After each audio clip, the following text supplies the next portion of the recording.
C'est parce que j'ai presque plus de contrôle. Je sais plus où. Okay. Vas-y. Ah, voilà. Là, je vois ceux qui parlent. OK, l'abbé, allumez votre micro maintenant et continuez votre conférence. Oui, il est fermé. Alors, la semaine dernière, j'avais dit que quand on prie, c'est mieux d'y aller lentement avec tout notre cœur. Le Seigneur l'a déjà dit à quelqu'un, même si vous dites 1000 Ave et que c'est fait par routine, ça ne m'est pas agréable.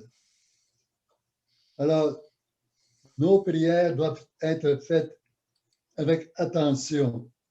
Il peut y avoir des distractions, c'est certain, mais faire notre prière avec attention, comme nous avons entendu dans ce si beau chapelet du début.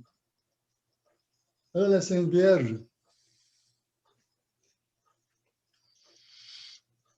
dans sa petitesse, elle a plu à Dieu.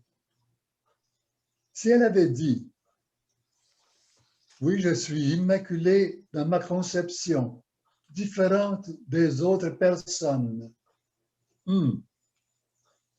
ça aurait été un acte de prise de possession, de suffisance, d'orgueil.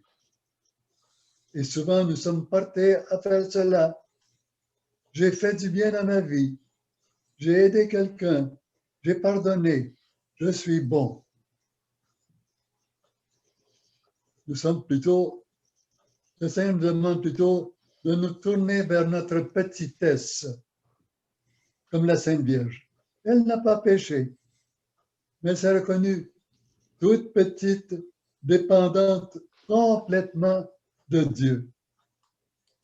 Nous avons pu suivre, chacun de nous dans notre vie, divers sentiers de sainteté. J'en parlerai tout à l'heure, les diverses sortes de sainteté. Mais le Seigneur nous demande d'être petits, de nous souvenir que nous l'avons fait descendre du ciel pour venir souffrir pour chacun de nous. Même si un de nous avait été la seule personne à commettre un péché, le Seigneur serait descendu pour cette personne.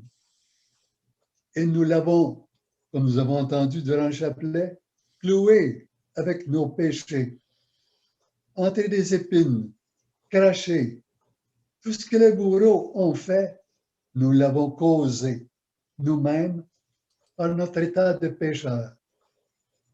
Et plus que cela, au Jardin des Oliviers, Jésus a souffert. La Sainte Vierge a souffert elle aussi. Elle l'a accompagné tout le temps de la vie de Jésus. Depuis sa conception en elle, elle a senti qu'il souffrait quand il était dans son sein, dans son ventre. C'était noir, il était collé à son ventre, pas de place où bouger. Et pourtant, il était tout à fait conscient, au contraire de nous. Ça me rappelle, il y a un cardinal de Pologne, cardinal Ostepinski, mais c'était... En tout cas, les communistes sont venus l'arrêter un jour et comme souffrance, ils l'ont mis face à un mur pendant 24 heures. Il devait garder les yeux ouverts. Et quand il fermait les yeux, il lui donnait un coup. Essayez de vous mettre devant un mur. Essayez de souffrir ça. C'est une très grande souffrance. Alors, Jésus a été dans le sein de sa mère pendant 9 mois, conscient de l'étroitesse, et il l'a accepté avec amour. Il n'a pas dit « Oh Seigneur, Père, délivre-moi vite de ça ». Non, ce que nous aurions fait après un bout de temps, Mais lui, il a tout accepté par amour pour nous. Et elle, Marie, le savait. Elle compatissait. Pauvre Jésus, pauvre toi, c'est moi qui te confine. Pardon. Je demande pardon au nom de tous mes autres enfants. Elle est vraiment notre mère. Et le Seigneur a permis que nous soyons tous engendrés avec Jésus en Marie. Jésus nous portait dans son cœur. Il nous a connus, chacun de nous, depuis l'instant de notre conception jusqu'à notre départ dans le sein de Marie. Et peut-être Marie aussi, peut-être pas avec la même connaissance, mais elle a participé à toutes les souffrances, aux connaissances de Jésus. C'est vrai que sur la terre, que comme être humain, elle a appris toutes sortes de choses. Mais au point de vue spirituel, elle nous a devancés à pleine vitesse, à une vitesse plus grande que la lumière. Alors, elle est vraiment notre maman. Et Jésus veut que chacun de nous passe par elle pour aller à lui. C'est essentiel. Si quelqu'un dit, moi je vais aller plus vite, je vais aller directement à Jésus, ça ne plaît pas à Jésus. Ce qui lui plaît, c'est que nous passions par Marie. Et elle va rendre plus belles toutes nos actions, tous nos sacrifices vont être enrobés de sa beauté, de sa sainteté et présentés au Seigneur. Et là, ça va être un cadeau pour Jésus. Alors, essayons de nous rappeler chaque jour de passer par Marie et la remercier aussi à la fin de la journée et de temps en temps durant la journée.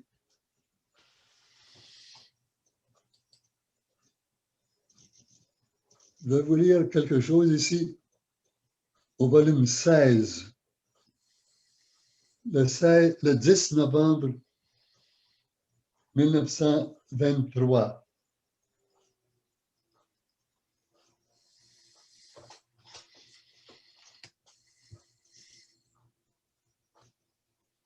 La vie de ma volonté s'est déjà trouvée sur la terre. Cela n'est pas complètement nouveau, bien que ce fût comme en passant. La vie de ma volonté habitait mon inséparable et chère maman. Si la vie de ma volonté n'avait pas été en elle, moi, le Verbe éternel, je n'aurais pas pu descendre du ciel. Je n'aurais pas eu de chemin par où passer, de chambre où entrer, d'humanité pour couvrir ma divinité, de nourriture pour me nourrir. J'aurais manqué de tout. Alors Jésus veut que nous passions par Marie aussi. Maintenant, dans la divine volonté. Pour y entrer, qu'est-ce qui est requis? $1 million? C'est pas assez.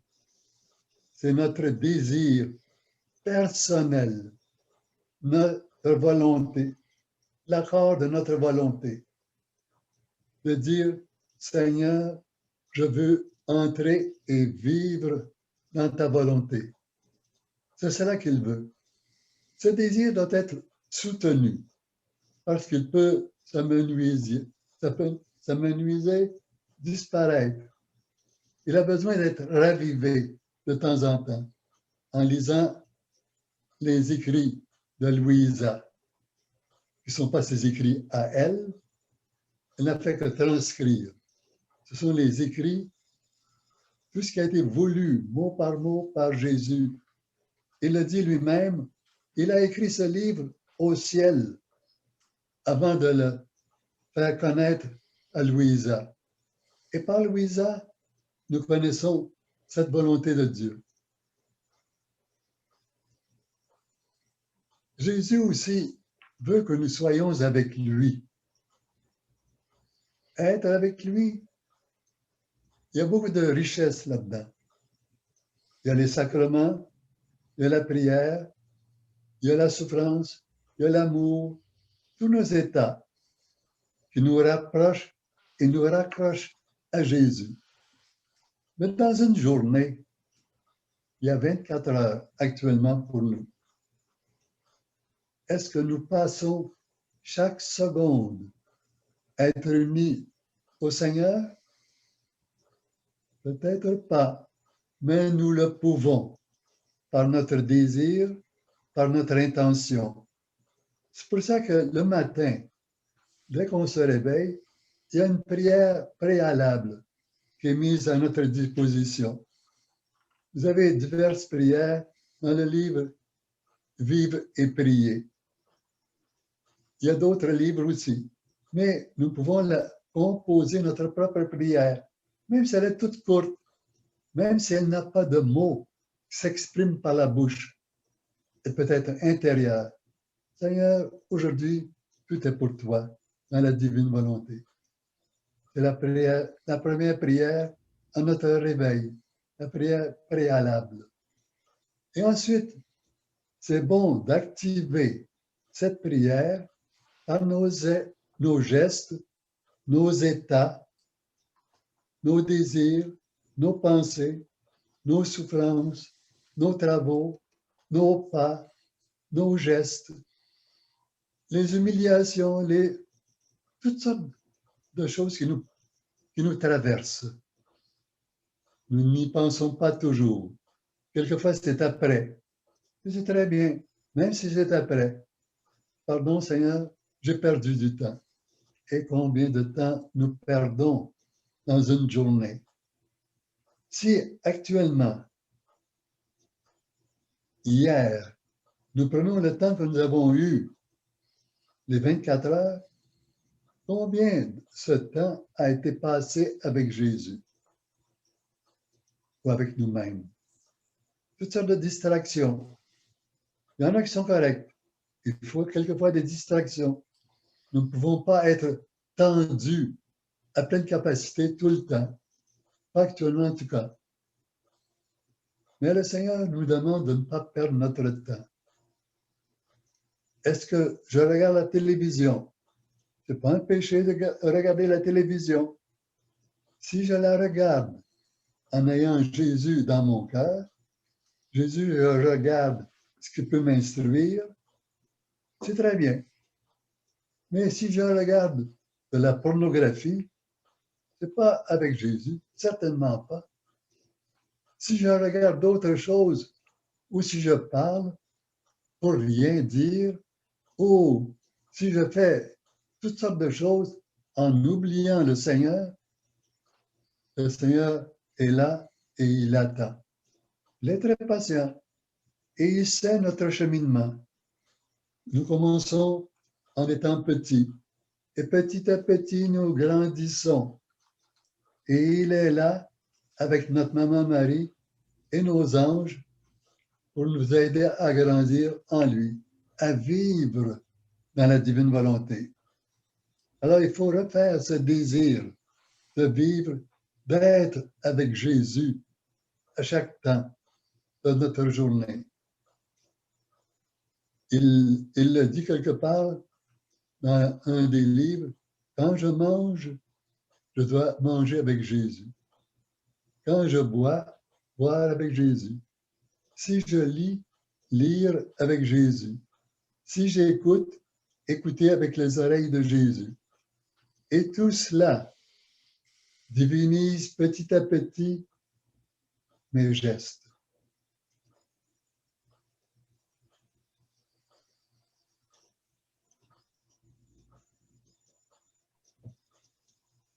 Dans le volume 16, le 5 novembre 1923,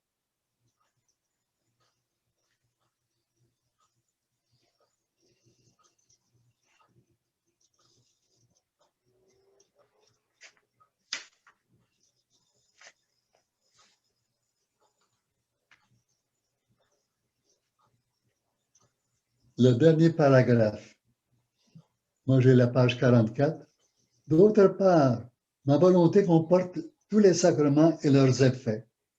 Par conséquent, abandonne-toi totalement dans ma volonté, faisant la tienne, et tu recevras les effets de l'absolution ou toute autre chose qu'on pourrait te refuser. Donc, je te recommande de ne pas perdre de temps, parce qu'en perdant du temps, tu gênes ma vie réelle et que je suis en train de former en toi. Aussi au 14 septembre 1923.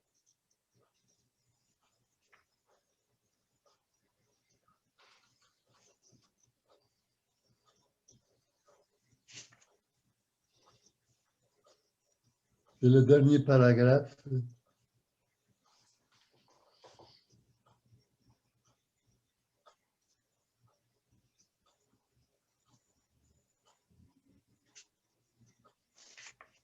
Sais-tu quel est celui qui ne s'arrête jamais de graviter autour de moi? Celui qui accomplit ma volonté et vit en elle. Il court toujours, ne s'arrête jamais et reçoit tout le rayonnement de mon humanité ainsi que certaines lueurs de ma divinité.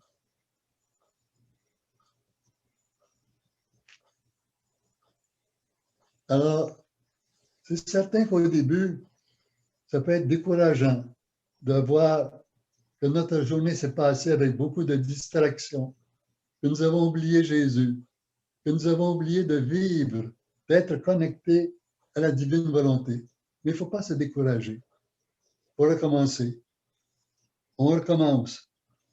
Et Jésus n'oublie aucune de nos faiblesses. Il sait que nous sommes petits au début. Il nous accompagne. Il ne nous donne pas un poids immense. Il nous accompagne. Et même les souffrances que nous avons sont adaptées à notre faiblesse. Plus nous allons grandir, plus il va adapter les souffrances et l'amour de notre cœur. Il va demander plus d'amour, plus de correspondance à ses inspirations. Et lui, Jésus, il a été très prévenant. Quand il est venu, il a vu chacun de nous. Il a vu tous nos gestes et il a pris chacun de nos gestes, de nos désirs, de nos souffrances, de nos essais, de nos fautes, de nos faiblesses. Il les a prises en lui. Tout. Il a tout pris ça en lui. Cela, ça a été au Jardin des Oliviers. Il a demandé pardon au Seigneur. Il s'est mis à la place de chacun. Il a demandé, Père, pardonne-moi. Je suis plein de fange, de boue. Je ne suis pas beau. Je suis exécrable. Mais pardon. Il a fait ça pour chacun de nous. Il a pu, comme Dieu, condenser durant ces 3 heures de l'agonie à Gethsémani toutes les existences humaines, depuis Adam et Ève jusqu'à la dernière personne sur la terre. Et il l'a fait avec amour, avec joie, et non pas « Oh, c'est donc dur » que nous faisons souvent. On se résigne. « Oh, si c'est ta volonté ». Mais pas Jésus, avec amour, délice. C'est son amour. Alors nous aussi, nous devons apprendre à recevoir tout, les grâces, les beautés, les joies, les repos, tout ce que nous pouvons admirer, toutes les prières qui sont dites pour nous, les souffrances qui sont faites, accomplies pour nous, nous devons les recevoir et dire merci au Seigneur. Combien de gens ont souffert et souffrent pour chacun de nous actuellement? On ne sait pas, mais il y en a énormément accompagnant les souffrances, les mérites de Marie, de Louisa et du Seigneur. Alors nous aussi, prions pour les autres. Offrons tout, pas seulement les souffrances, mais tous nos efforts, toute notre vie dans la divine volonté pour tout le monde entier, même ceux qui ne connaissent pas la divine volonté. Quelquefois, on voit dans des prières, je prie pour les miens. Quels sont les nôtres? Notre petite famille, mon père, ma mère, mes frères, mes sœurs, c'est très petit. Est-ce que Jésus a prié pour son père et sa mère et lui-même, c'est tout? Il est venu pour le monde entier. Depuis Adam et Ève jusqu'à la dernière personne, il nous montre comment faire. Alors notre prière doit être étendue à cette famille de Dieu. Et lui va prendre toutes nos prières, tous nos gestes, nos souffrances, nos appréhensions, nos connaissances, et il va les diviniser. Et il est présenté au Père. Regarde comment mon frère, ma sœur font et te présentent et souffrent et demandent pardon pour tous les autres, Seigneur. Mon Père, pardonne-leur. Moi, je les aime et toi aussi, tu les aimes comme tu m'aimes. Parce que l'amour de Dieu ne peut pas se séparer en petits canaux ou petites divisions. J'aime chaque personne. L'amour de Dieu est universel, éternel, infini. Et il le dit dans les 24 heures de la Passion, j'aime une âme autant que j'aime toutes les âmes. Et j'aime toutes les âmes comme j'aime une âme en particulier. Lui, il peut mettre son attention indivisée sur une personne comme sur tout le monde. Et nous devons apprendre. C'est ce que Jésus fait avec nos actes, avec notre petit amour. Il le divinise pour qu'il s'étende au monde entier, à ceux qui sont païens, qui sont loin d'entendre parler de la divine volonté. Il veut qu'avec lui, nous les sauvions aussi. Maintenant, je vais parler de l'éternité.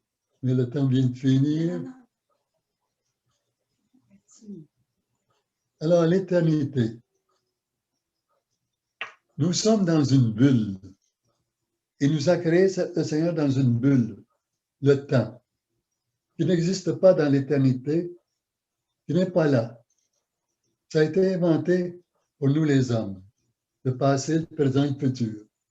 Nous sommes heureux parce que nous sommes dans cette bulle d'avoir cela. Je me souviens d'hier, puis demain, je vais faire mieux. Mais ce n'est pas la réalité. C'est pour ça que Jésus est venu prendre chaque instant de notre vie pour le diviniser, cet instant, et le rendre éternel. Alors, petit à petit, nous entrons dans l'éternité, dans la divine volonté.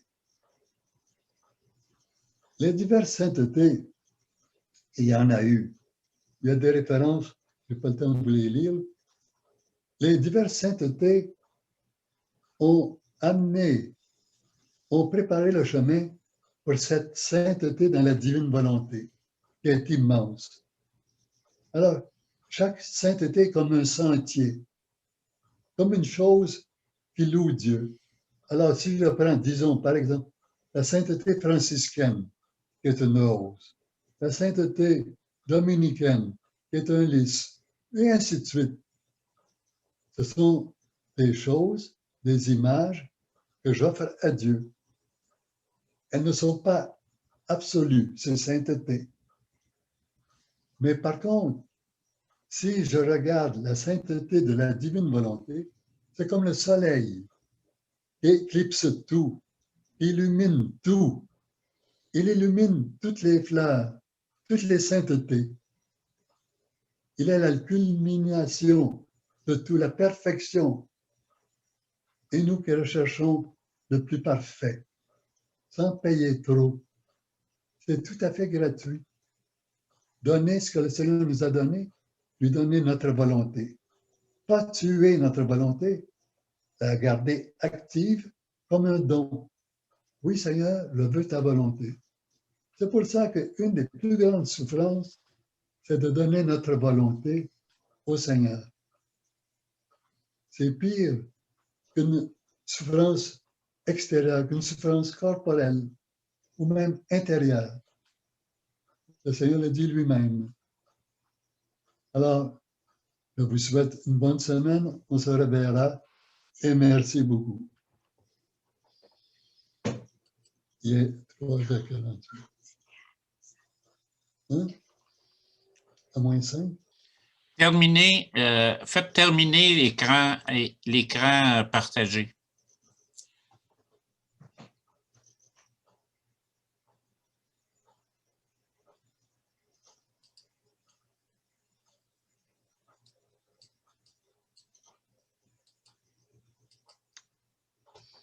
Je ne sais pas comment. En pesant sur l'écran partagé, Oui. sors de là, puis va-t'en sur le... Parce que. OK.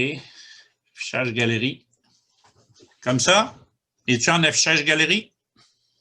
Tu veux dire parmi les petits carrés? Oui. Oui. OK, parfait. Oui. Écran partagé, je l'enlève.